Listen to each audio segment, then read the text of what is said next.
We've had social media with us for about 10 years, really. It escalated from around about 2006, 2007. There were forms of social media before that. But one of the things that's changed as a result of the presence of social media is our understanding of privacy. Because social media is fueled by our everyday lives being broadcast, being put into the public domain, as we might think of it, what's happened is the perception of privacy, the way that we understand privacy, has been altered by the presence of those media. Because we're constantly having to make decisions about what aspects of our private lives we put into those public spaces.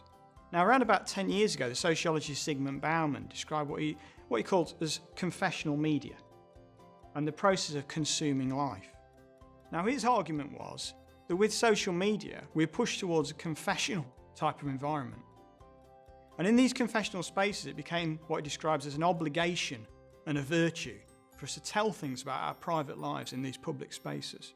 The result of that is that the very way that we understand privacy changes. The perception of privacy, our sense of privacy alters. Because where in the past, before these media came along, it was quite easy to draw a line between the private and the public.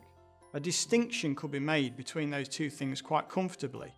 Now we're constantly having to make decisions about which aspects of our private lives go into social media for other people to consume and which we keep back.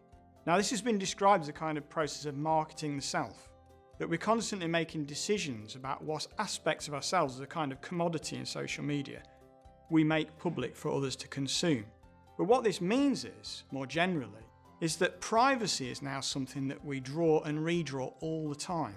That brings all sorts of pressures because we're constantly having to decide what level of revelations we should allow about ourselves to escape into these media environments. And that's kind of a judgment that we're making all the time. So we've moved from an era in which privacy can be clearly separated between the public and the private to a space in which we're constantly having to make decisions about which parts of our lives we hold back and which parts of our lives we share.